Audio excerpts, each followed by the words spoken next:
not body. Enthusiasm.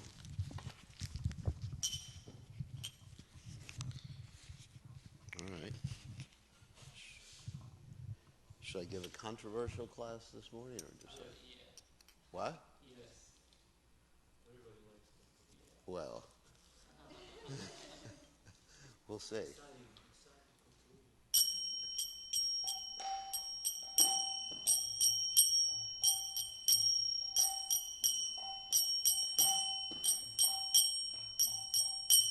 Jaya Radhu Madhuva Kunya Vihare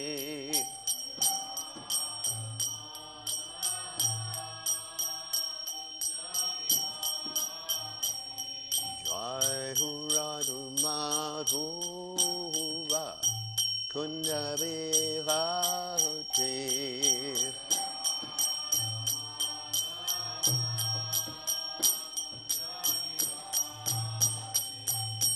Gopi Jana Madhava Iri Varudhaji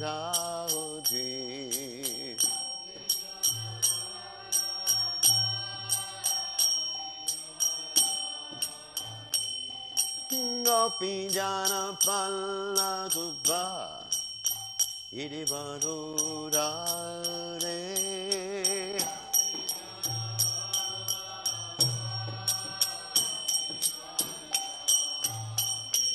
Yasodhanandana Vrajadana Ranjana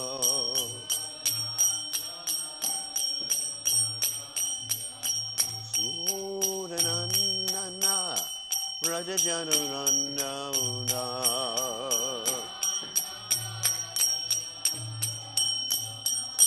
Yamuna Tera Vanachare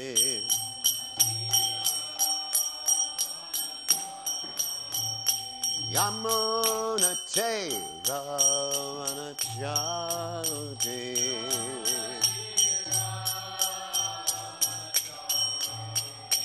Jaya Radha Madhuva Kunya Vihare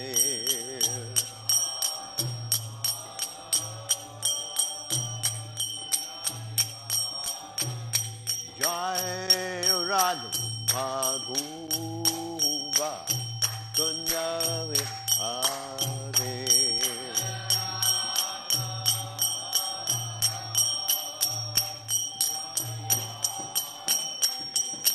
Gopi Jana Padapa Iri Vadadagri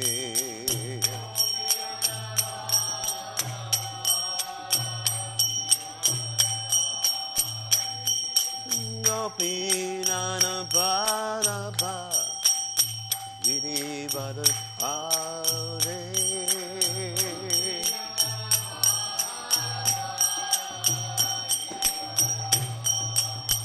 Yasodhanandana Brajajananandana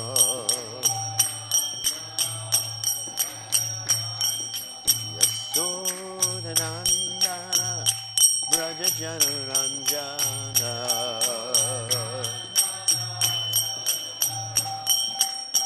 Yamuna Tera Vanachare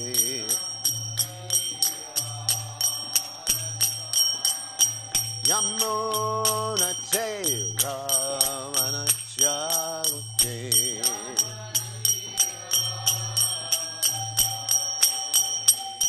Jai Radha Madhuva Kunya Vihare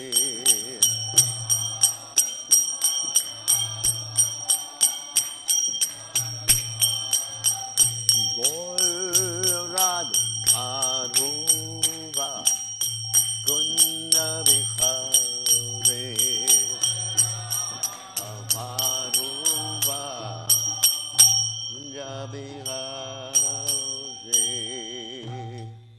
Jai Om Vishnupad Paramahansa Paravatikacharya Also Teta Satashi Shimad His Divine Grace Abhaya Charanada Bhaktivedanta Goswami Srila Prabhupada Ki Jai. ISKCON Founder Acharya Srila Prabhupada Ki Jai. Anantakoti Vaishnav Vrinda Ki Jai. Namacharya Srila Vedas Thakur Ki Jai.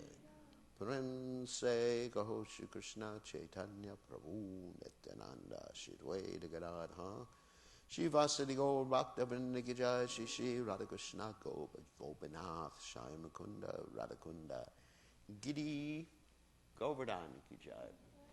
Vrindavanam Ki Jai, Mathuram Ki Jai, Jagadavasami Ki Jai, Yubadamai Ki Jai, Srimati Tulasi Devi Ki Jai, Samaveda Bhakta Vrinda Ki Jai, Gaur Premananda Hari Hari Bol. All glories to the assembled devotees.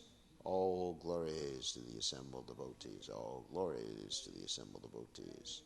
All glories to Shri Guru and Gauranga. Srila Prabhupada Ki Jai. Gaur Premananda Hari Hari Hari Bol.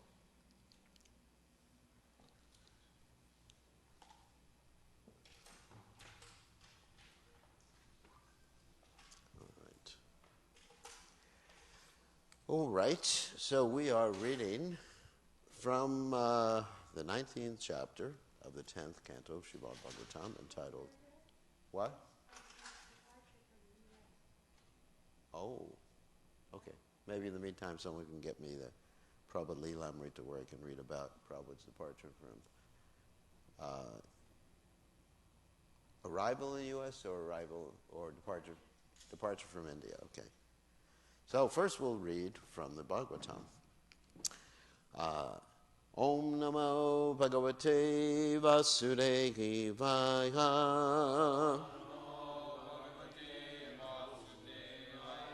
Om Namo Bhagavate Vasudevaya.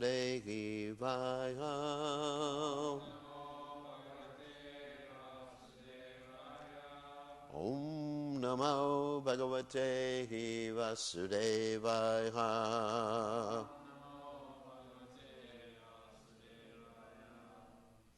Okay. So, actually, we can't.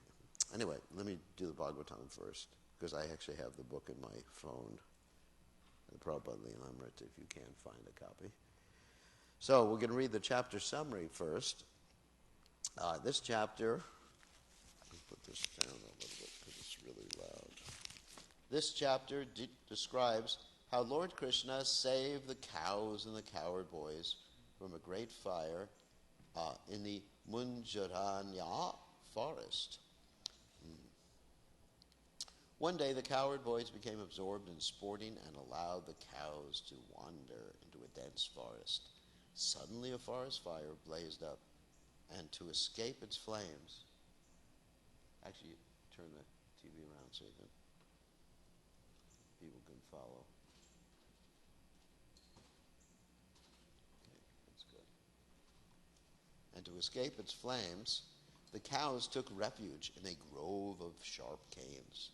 When the cowherd boys missed their animals, they went searching for them, following their hoof prints and the trail of blades of grass and other plants that they had trampled or had broken with their teeth. Finally, the boys found the cows and removed them from the cane forest. But by that time, the forest fire had grown strong and was threatening both the boys and cows. No, that's not the right one. You got to turn it on. It's funny, I got to do everything here. See that? In order to go forward, you got to click on whatever it is, then you can go down. See? I thought you'd go to Duke University and Cambridge. They don't teach anything practical there. So by that time, the forest fire had grown strong and was threatening both the boys and cows. Thus the cowherd boys took shelter of Sri Krishna, the master of all mystic power, who told them to close their eyes. They did so, and in a moment he had swallowed up the fierce forest fire and brought them all back to the Bandira tree mentioned in the last chapter. Seeing this wonderful display of mystic potency, the cowherd boys thought Krishna must be a demigod and began to praise him. Then they all returned home. right, so we're going to read the first text responsibly.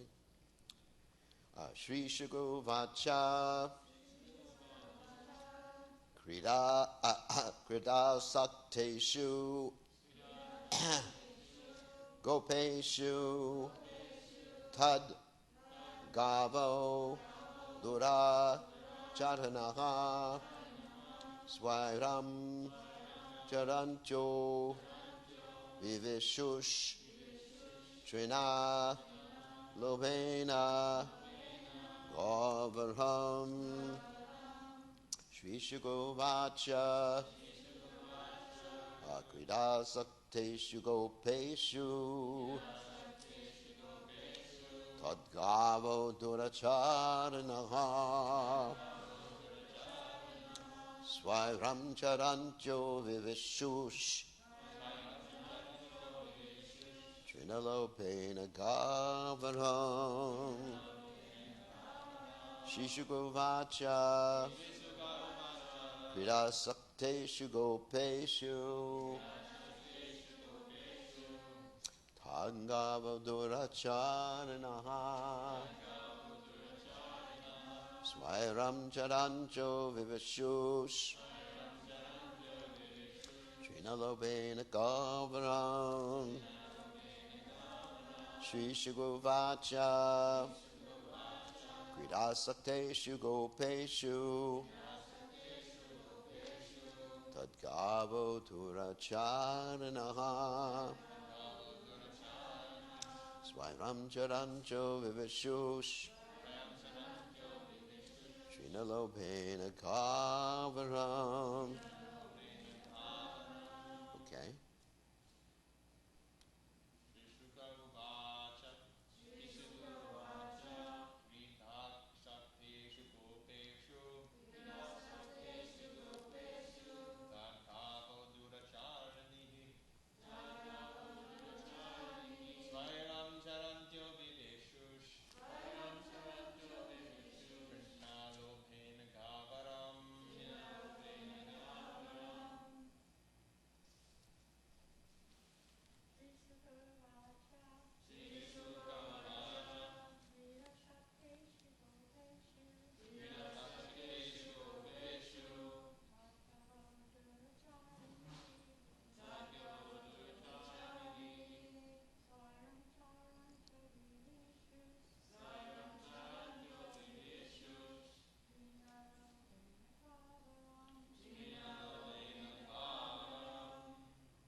All right.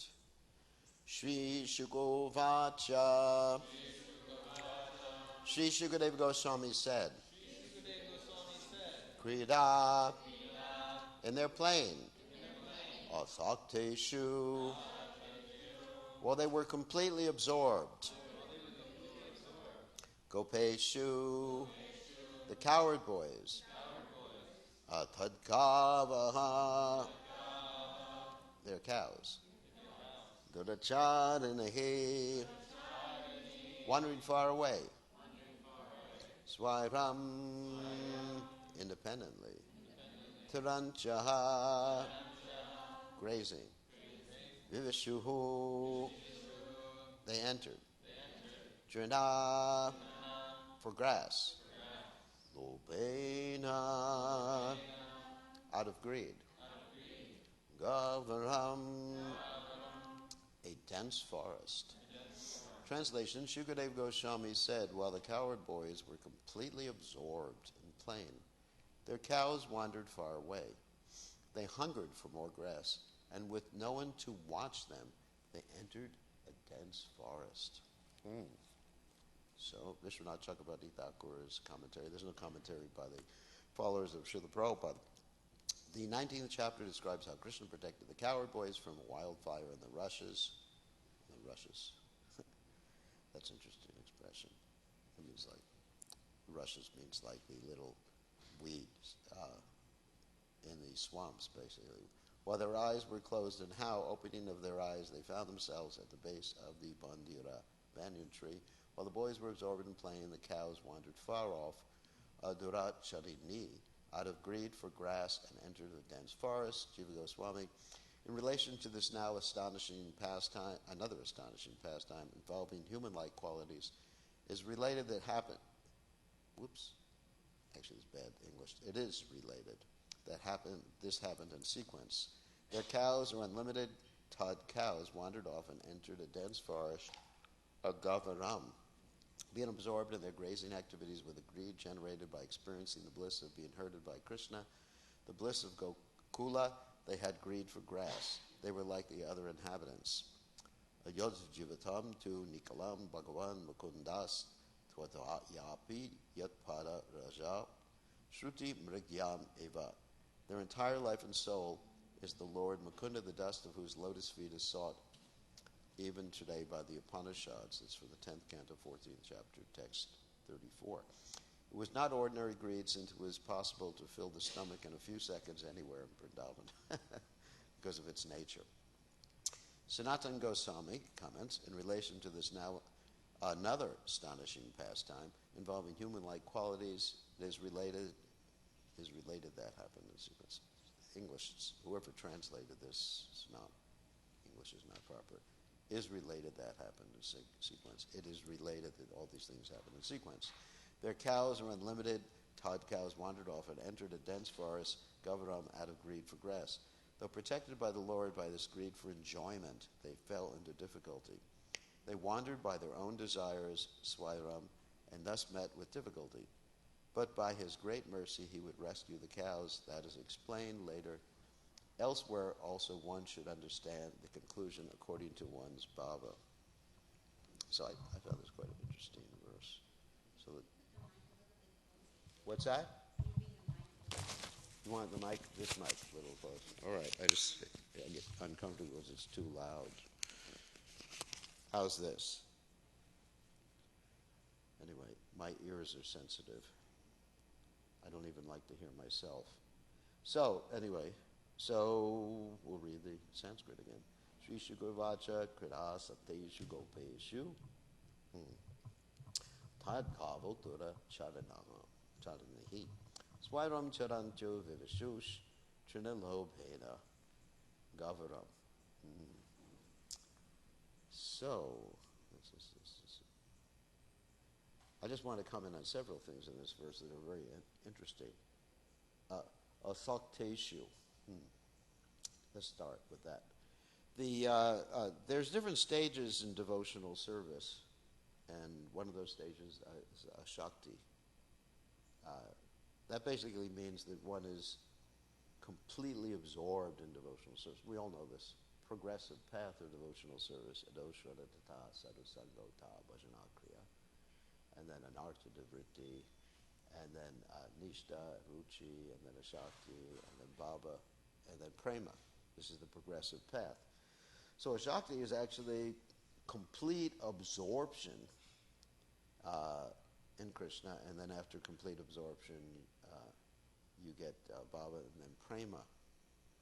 So this is one of the stages of devotional service. The cowherd boys are completely absorbed in playing with Krishna. So, and having a good time. Yet, they ignored their responsibility. So this is quite interesting. I mean, first of all, it's a pastime. I'm not going to criticize the cowherd boys for ignoring their responsibility, because a cowherd boy is always responsible. But many times, we find devotees completely absorbed in bliss, that they ignore the ordinary responsibilities of this world. And that's actually not one of the qualities of an advanced devotee. Like, there's this typical story which I usually tell about Prabhupada, who would come out of the Krishna Balaram Mandir, and he was greeted by my godbrother Vishal every morning with these, let's say, very loud cries of, Jai Prabhupada, you're wonderful, Prabhupada. And so Prabhupada, one particular morning, he was walking out, and there was dirt, or there was some rubbish or something like that. And he said, Jai Prabhupada, and Prabhupada chastised him for saying Jai. He said, do something practical.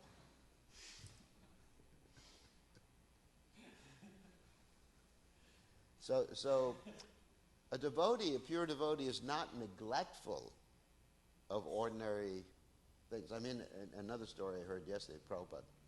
So it was very interesting. One of my godbrothers was telling me the story of 26 Second Avenue. And the devotees had just taken prasadam. And there was a sink right outside or connected to 26 Second Avenue. And the devotees had dumped all their plates in there. So you got all these moochie plates. And they were all just like sitting in the sink. So this devotee is blissfully chanting, Hare Krishna, Krishna Krishna, Hare Hare, Hare Ram. Complete bliss, absorption.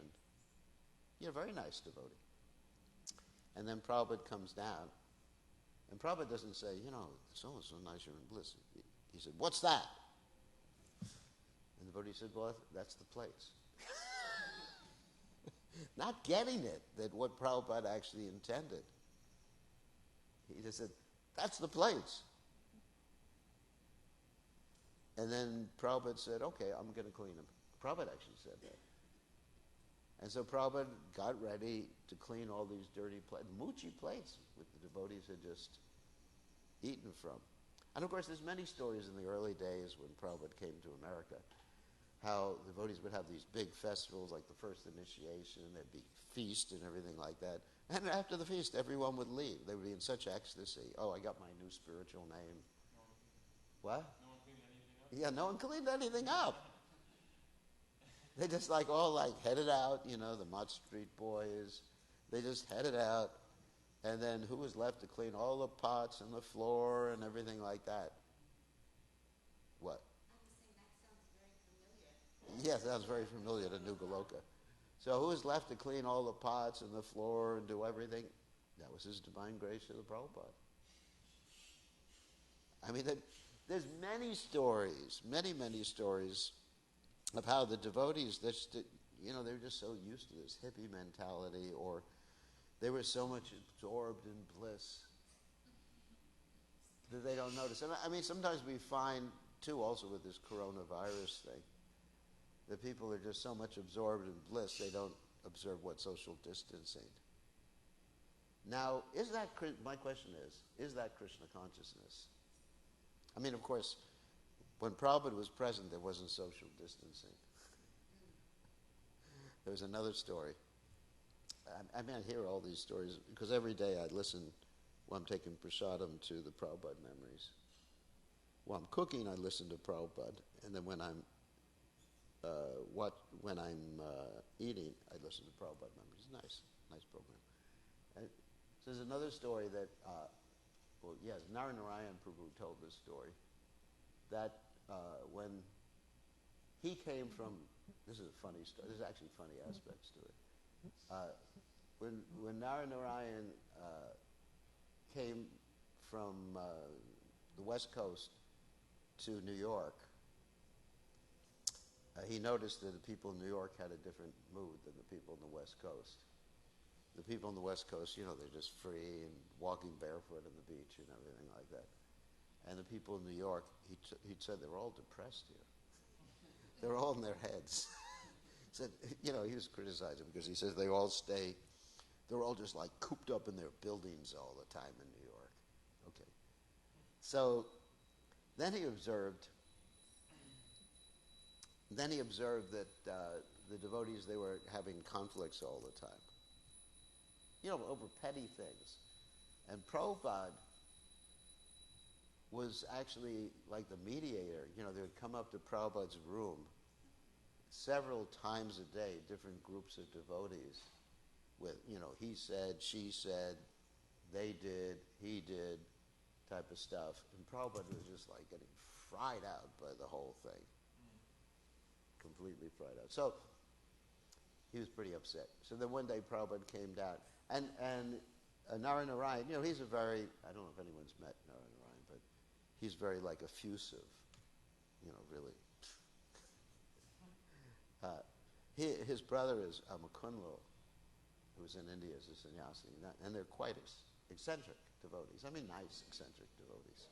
Mukundlo would always walk around with Lord Jagannath, Baladev, and Subhadra, this big, strapped to his chest. Did you ever see that? Yeah. He still does.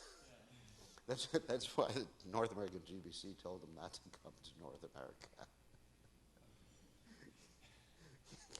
Because we don't need any eccentricities. Anyway, so Naranarayan,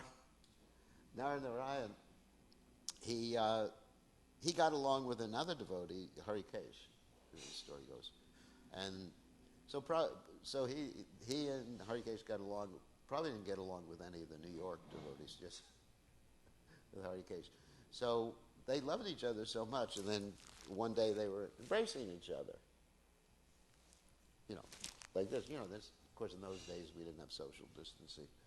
So Prabhupada comes down the stairs, and he sees the devotees embracing each other. And Prabhupada said, "This is Krishna consciousness."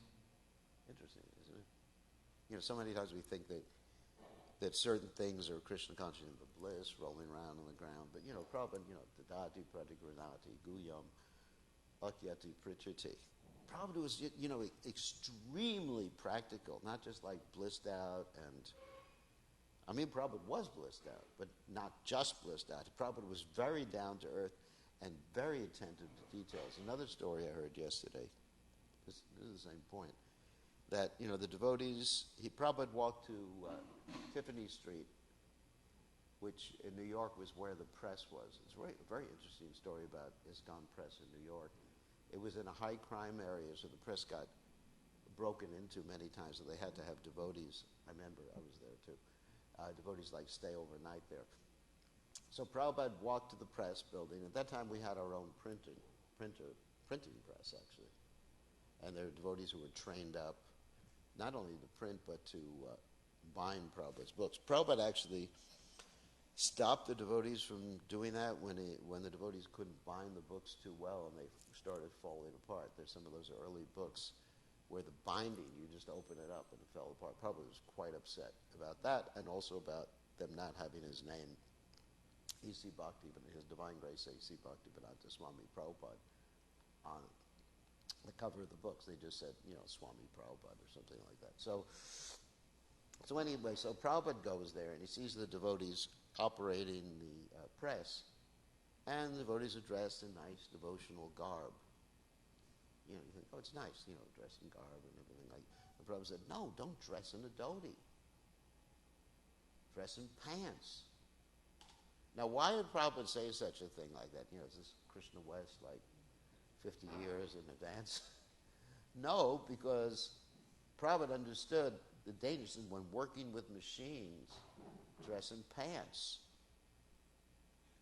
Because what actually happened to some of the devotees who were working with the machines is their dhotis got caught in the press.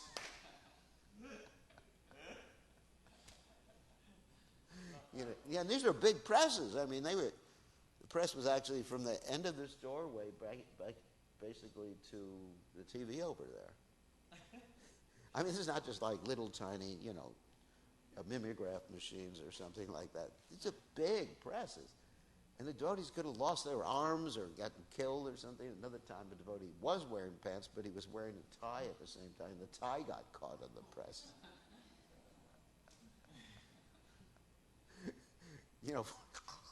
Like that, being dragged into the press, his neck. Can you imagine how horrible that would be? Decapitated by ISKCON Press. Anyway, so... And another story about Prabhupada being very attentive to details is when the devotees finally moved the ISKCON Press out to Los Angeles, near the temple. They had just moved into the building, and Prabhupada immediately, he noticed that they hadn't put his name on the building. They had planned to do it, but it wasn't there. A.C. Bhaktivedanta Swami Prabhupada. So the point I'm making in regard to this particular verse is that Prabhupada was extremely, he talked about Ashakti, Bhava, Prema, etc., like that. Prabhupada was extremely, super attentive to every single detail that he saw. And he wasn't, like a blissed out brahmachari, or household, or sannyasi, or whatever. We can't commit offenses against any ashram. Prabhupada was so practical about things, amazingly practical. And, Prabhupada was thinking long-term about the devotees' welfare. I mean, another story. It's nice to hear all these stories. Another one of my godbrothers, Prabhupada Vishnu, Maharaj, this is actually not from a memory, this is from Prabhupada talking, this is from a Prabhupada conversation. He was traveling, distributing Prabhupada's books. Actually, he's not sannyasi anymore, but Prabhupada Vishnu Prabhu, great devotee. And he was distributing Prabhupada's books in South India to the libraries. And he was describing to Prabhupada about how he went to this library in Visakhapatnam, Vijayawada, Visakhapatnam, it's all in Andhra Pradesh in South India. And he was giving to all the libraries. And what did Prabhupada say to him? I mean, it's really interesting. How is your health? You're talking about all these blissful things. And Prabhupada says, how's your health? And then Prabhupada says, what are you eating? And Prabhupada said, you should just eat very simply. Prabhupada was just really concerned. You should eat very simply. He told him he said, don't eat. It's interesting. And sometimes Prabhupada said, we are grain eaters. And at this time, Prabhupada said, don't eat grains. Just eat fruits and vegetables, boiled vegetables. It's really interesting how Prabhupada, people take things out of context, and Prabhupada said, but Prabhupada was extremely practical about everything. And then anyway, he gave him a whole diet, what to eat. Stay healthy, that's your first priority. Stay healthy. Another time, Prabhupada was, he was talking about the press in New York, and he was saying, you should always keep it clean, because it's just like my dictaphone. He was giving the example, I always clean it and it always works. Sometimes people are inattentive, just like, we have a lawnmower here, which is broken right now, due to the mercy of the Vaishnavas. So he tried to mow some rocks. Mowing rocks, cutting rocks with a lawnmower. It's kind of nice. Anyways, so inattention. We usually talk about inattention while chanting, but inattention while serving. And I'm sure if I think about it even more, of what Prabhupada said. Oh yeah, another point is that Tamal Krishnamurti, this is Tamal Krishnamurti's story you've all heard before, that Prabhupada was very careful about locking up his belongings, most important belongings. So it was interesting pastime. He would keep a key of a key of a key of a key, like 3 or 4 generations. Let's see, his Almira. Almira is like a cabinet where you keep, like a steel cabinet like that. I think most of you know what an Almira is. Anyway, it's a portable steel cabinet that had a lock in, so he'd keep the key to that somewhere else, and he'd keep the key to that kept the key to that somewhere else, and the key, you understand, several generations of keys. And then the final key he gave to Tamal Krishna Maharaj. And Tamal Krishna Maharaj, he lost the key. And Prabhupada said, where's the key? And he looked all around, he was nervous. And Prabhupada said, he said, I lost the key. And Prabhupada said, call the GBC. In other words, there's going to be a whole GBC meeting to determine what to do about Tamal Krishna Maharaj, because he had lost Prabhupada's key. So Tamal Krishna Maharaj was getting like really nervous. Oh my God, what am I going to do now? You know, the whole GBC is going to meet to decide on the fate of Tamal Krishna Maharaj. So finally, you know, he goes to the final thing that was meant to be unlocked, the Almira, and he tries different keys, and he opens it.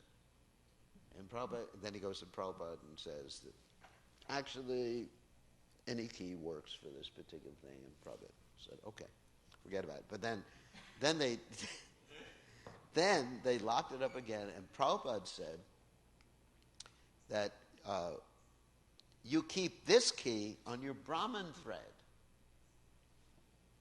Can you imagine? You know, here's this like sacred thread. Actually, another interesting thing about the Brahman, you know, it's a sacred thread. You know, it's just like, huh? You say your mantras on it and everything like that. It's almost like tying something to the deities, basically. And so from that point on, the devotees, especially in Krishna Balaram Mandir, you see the pujaris, they have the key that attached to their Brahman thread. Like that. And, you know, that's not done practically anywhere else, any other sampradaya, you know. They attach a key to the Brahman thread. And not only key to the Brahman thread, Prabhupada was so practical that one time he was giving a class and the microphone kept falling off of the stand. And Prabhupada told, I think it was Brahmananda or someone, take off your Brahman thread and tie the microphone to the stand. So here he is in the middle of a big program. It's a Pandal program. In front of so he pulls off his Brahman thread and he ties. I mean, you can't imagine how that's seen in India. You know, people just like, you know, their mouths are hanging open. What is Prabhupada doing? Prabhupada was expert in utility as the principle.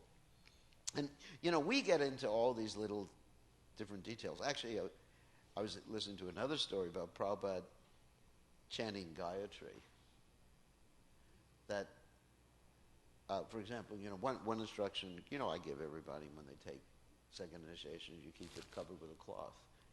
And then one of the devotees who remembered Prabhupada, he said Prabhupada never covered his hand with a cloth. No matter where he was always doing it out. And you see pictures of Prabhupada doing that. Now, I'm not making comments on what's right and what's wrong. But Prabhupada wouldn't be doing something wrong. I mean, there's no way Prabhupada would do anything wrong. He's Krishna's pure devotee.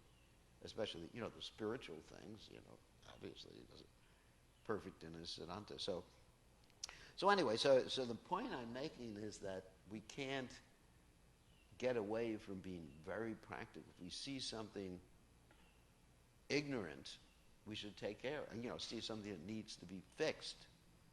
I mean, I try to do that. You know, if I see like there's a door not working or a faucet not working, I'm not just going to tie some Scotch tape to it. That's what devotees do sometimes. They'll just like tie some Scotch tape. I mean, even last night, for example, just give an example. I wasn't even planning on talking about this, but it came up. Last night I was getting ready to take rest, and then I remembered it's raining. And it's raining. The windows in the hall are open. So, you know, there I was in my pajamas. No. No, I don't wear pajamas, don't worry. There I was in my nightgown, whatever. But hey, there I was coming to the hall, and there was a devotee there in the hall, just merrily, life is but a dream. Anyway, no, he was nice to me. And I went and closed all the windows. And the rain had already come in because I understood there was going to be driving wind last night. And now it's clear, perfectly clear. The moon was beautiful this morning. Actually, the full moon, Balaram's full moon, was actually beautiful. Yeah, it was gorgeous. I mean, I was in ecstasy.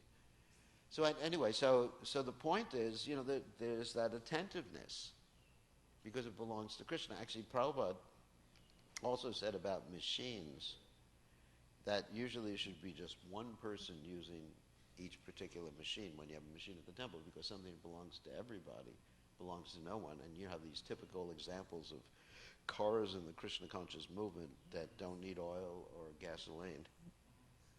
They're always, the tank is always empty. One time I was with one of my disciples, and he's watching right now anyway, and it was empty. I said, we're going to run out of gas. And he said, no, Krishna's taking care of us. And right on the interstate, we ran out of gas. And I said, what are you going to do now? He said, I'm going to walk and get gas. I said, no, you're not. I'm faster than you. I'm going to get the gas. So I walked several miles and got the gas, brought it back. But it's just like attentiveness, changing the oil on the car. So Prabhupada said when you have a car, machine, or something like that, it should be one person who takes care of it, not everybody's car. Because proprietorship turns sand to gold. I also notice, and of course this is one of the, I don't want to use the word bones, anyway, whatever, I won't use a bone idea thing. But anyway, this is one of the things that aggravates me. I go over to people's homes and I see that their lawns are so beautiful. And I come to the temple. I mean, it's a work in progress for the last 2,000 years. But anyway, I come to the temple and just like, what happened? I mean, we have 20 times the amount of people here to take care of the lawn. And it's just like, this is not Krishna consciousness. Krishna consciousness is, and sometimes devotees would say to Prabhupada, well, that's not my service, Prabhupada. Oh, you would get blasted if you said that. If something was dirty, and Prabhupada said, what's that dirt, and who's responsible? He said, well, so-and-so is responsible. Prabhupada would not accept that. So anyway, getting back to the point, I'm not criticizing the cowherd boys because this is a pastime. That's the first thing. And I'm not criticizing the cows for being hungry. Which is actually interesting because in the spiritual world, you think hunger, you're not supposed to suffer hunger and thirst in the spiritual world, right? These are pushing things. But under the influence of Yoga Maya, that's Krishna's pastimes, sometimes the residents in the spiritual world may apparently act like conditioned souls. Because the cows, they're completely in bliss and love with Krishna. They're not going to leave Krishna just for some grass somewhere else. Because as Prabhupada, as the Acharyas describe here, they could just go to any desire tree or anything and fill their bellies instantaneously, isn't it? Kalpa vriksha, lakshavriteshu, surabhi abhi palyanta. They can go to another cow. Even the cows are surabhi cows. They can just go to another cow and ask for grass. That would be kind of funny, isn't it? You go to the cow, can you give me some grass, cow? Because these are desire cows, these are surabhi cows. So this is, basically it's all pastime, but we can learn from this that we should be attentive to details, first of all, and not attached, take the example of the cows, not greedy to enjoy our senses, because if we're greedy to enjoy our senses, we lose the association of Krishna. So I'm taking this in a little analogical sense, this particular verse and purport. Although the Acharyas didn't comment on that, this is a different way of understanding it. But this is not a criticism of the cows, cowherd boys, or anything like that. So, on that happy note, all glorious to His divine grace. Srila Prabhupada ki jai.